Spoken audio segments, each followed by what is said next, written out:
Hello, this is Huskins, your forex mentor. It's your daily review for February 21st and the preview for February 22nd, 2013. Your daily dose of events that shaped the forex markets. So let's see what we have in store for today. The thought for today: well done is better than well said. So let us try to implement that in our lives. Let us try to do things better and strive for perfection. Now, this is a really good joke. A market analyst is an expert who will know tomorrow why the things he predicted yesterday didn't happen today.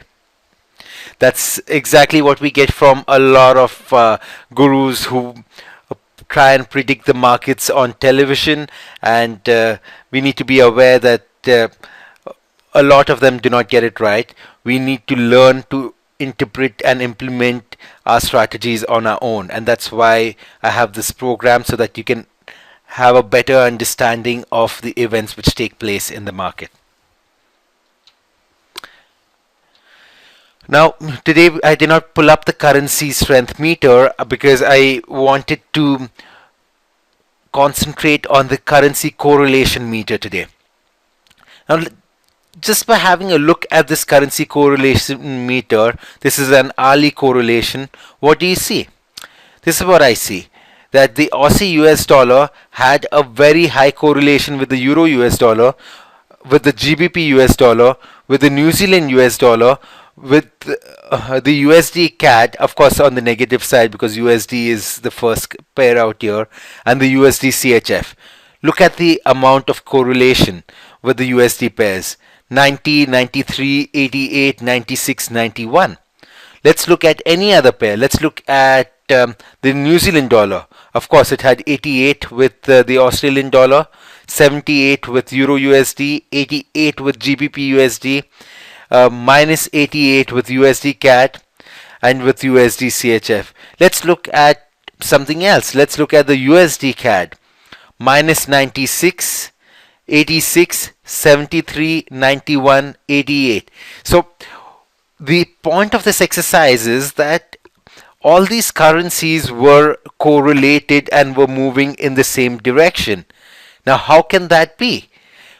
This basically tells us that the mover of this particular day was not anything else but the US dollar, because only and only if US dollar was the mover, then you'd have such a high degree of correlation between all the pairs. So now this is how you look at the currency correlation meter, and you are able to find out what is the driving force behind what's happened in the market.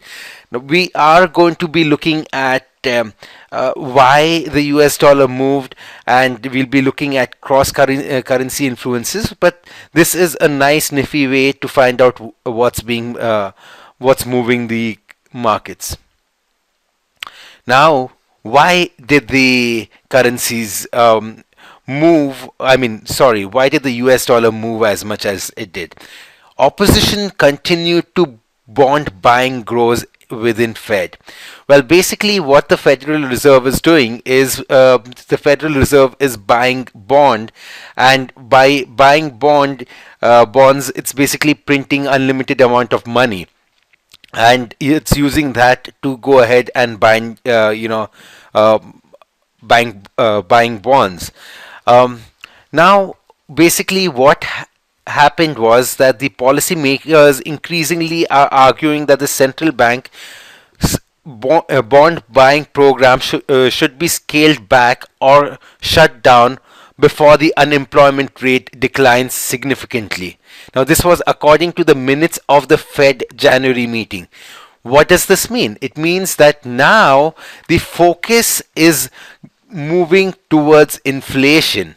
So far, the focus had always been towards growth, but now people are starting to look at inflation numbers, and if the inflation numbers continue to be high, they'll ask the quantitative easing to go slow and bond buying to be reduced, which means that the US dollar will gain in strength. There is a significant shift in what's being in the sentiment of the market. Now we are going towards a period of US dollar strength. Now the dollar index sits at a 5-month high. Like I said, the minutes of the Fed Reserve's January meeting went public at 2 p.m. yesterday. They revealed that several federal governors were a bit skittish about keeping the easy money crack flowing indefinitely. Now down was down to 13,880. That was about 0.34% or 46.92. Why is Dow down? Because easy money. Okay, this is the rule, guys. When the U.S. government is buying bonds, what happens is that the yield from the bonds becomes very less because the price of the bonds go up, and the yields, that means the interest earned on the bonds, become very less, and money is channeled into the stock market. If there is discussion that they should stop buying bonds, that means the bond yield, that means the interest earned from the bonds, will increase and people will be attracted towards the bond market. That means that the Dow will come crashing. This also means that the US dollar will increase in value, and if the US dollar increases in value, it's everything's related. Oil, gold, the Dow, the US dollar, everything is related. So the gold was whacked more than $50 in the 24-hour span. Now it has recovered a little bit, and it was at 1578 when I was making this video. The crude was down to 93.04, as low as it has been all year. Basically, we are seeing a risk aversion sentiment come back into the market. Now the sole beneficiary was the greenback. So I wanted to share with you these charts. Let me pull them really quick. Now this is basically a chart of 4 of the significant movers of the market, which I'll be looking at. I'm looking at the Dow, I was looking at the gold price, I'm looking at the US oil, and I'm looking at the US dollar index. So now let us see whether we are breaking or what kind of trend we are in. Alright, so look at the US dollar index. We are in an uptrend, and now we push towards new highs and we're continuing to march upward. So you need to bear in mind that we are at the highest level in a long time. Right? That's the US dollar. Now the US oil. Well, basically we've broken the resistance line, the support line out here, and it has made a significant push down. That means the commodities are weakening. That means that the US dollar is getting some leverage from the sell-off in commodities. Let us look at gold.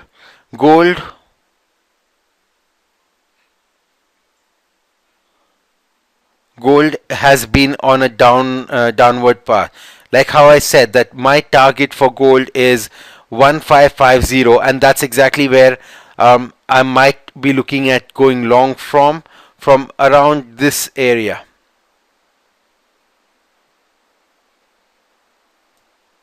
That's my goal. Now I'm not going to just place my limit out there and go long. I'm going to wait for my commitments of traders data to give me an indication of where the gold is heading and when the sentiment is shifting. And this is your Dow. So basically the Dow has not broken through any significant levels, but it is really under pressure right now. So all bets are off if the Dow falls down below. Let me pull this up really quick for you. If the Dow falls down below the 13880 level and stays below that. It's hovering around that area, but if it stays below this level, this means that we could see the greenback, that's the US dollar, gain a lot of momentum. So you need to be aware of that while trading. That what's happening. There has been a sentimental shift in the market towards a US dollar buying by the the Fed governors. There is a significant amount of commodity and gold pressure, and if you want to go short on the US dollar, my advice is do not hold off on those trades. Now, a few notes and observations. Now, the political momentum of a US financial transaction tax seems weak, but two Democrats basically suggested that they'd want to impose a tax on equity transactions and derivative transactions. That means your futures and forex might be taxed too. Now, basically this is what they want to do so that they can get more revenue.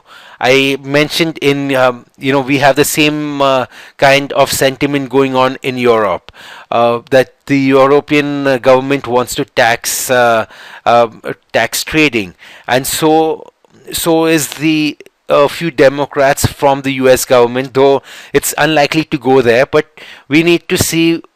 This is another pot which might start boiling soon in case this particular thought process gains momentum, and we need to be on top of that. If this particular thought process gains momentum, the Dow is going to fall and take a hard landing, which means that the US dollar is going to rise. Now let's look at the US CPI. Now this is the US CPI. I have plotted the US CPI expected and the actuals. The expectation was out here, and the actual turned up to be a bit better than expected. So the expectation was 0.2, and the core CPI turned up to be more than expected. Now that is again in line with our previous analysis that the Federal Reserve, the governors are actually looking at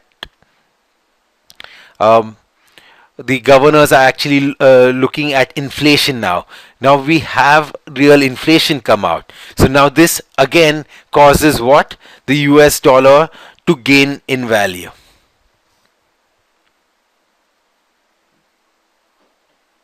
Now let me just pull up the US CPI chart reaction really quick. Now the reaction of the US dollar. Well, basically the US dollar had a muted reaction at the CPI. The best thing for us to do, having known that information, would be to buy the US dollar. That means sell the Euro USD. Right?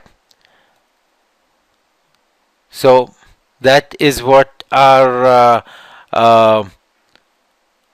thought process should have been, and had we done that, we would be able to not make a significant amount of money, but we would have made some amount of money. The reason why I'm showing you all of this is that you get a hang of cross currency analysis. Because I did not have a trade plan on this, I did not trade it. But this is the way you need to start thinking on. Find out what's the market chatter about.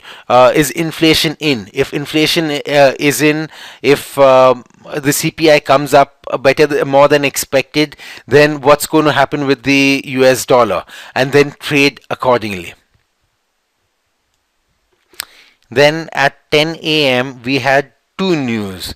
One was the existing home sales, and we had the Philly Fed manufacturing index.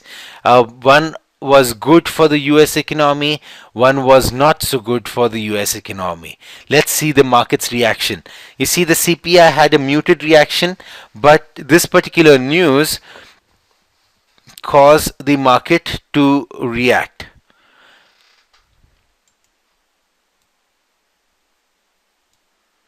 You see one directional movement. The US dollar fell at that time. Immediately fell. If the US dollar fell, that means what? The Euro USD would rise. So let's see whether that was the case. This is a USD JPY. The Euro USD rose. Right? So the Euro USD actually rose because the US dollar fell, but was this move sustained? Not really. It reversed completely. This particular move reversed completely. So what does this again tell us? Good news from USA, or news from USA which causes the US dollar to move up in value, move down in value, is not sustainable, and the market tends to reject that. So now for our future trade plans, we need to keep that in mind. We need to, in case we go short on the US dollar, then we need to get out of our trades fast. If we go long on the US dollar, the chances are that we could hit a home run, so we can stay in the trade a bit longer. That's basically based on the fact that we are aware of A, the market chatter, B, the intermarket intermarket correlation and analysis.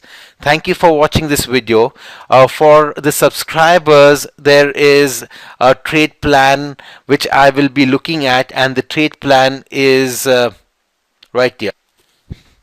For the subscribers, you need to log into the members section, and at the member section you'll find this particular page, and go to the Canadian CPI report. When you click on that, you'll get a trade plan, and I'll be trading the Euro CAD currency pair.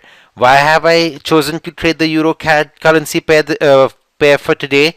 Is because I do not want the movement in the US dollar to mar my movement or my particular trade plan. Since the market is focused currently on the US dollar, I'm not going to be looking at my USD CAD pair. I'll be looking at my Euro CAD to make my decision. The details are mentioned in our trade plan. Thank you so much for watching. Have a wonderful, fulfilled day. Thank you.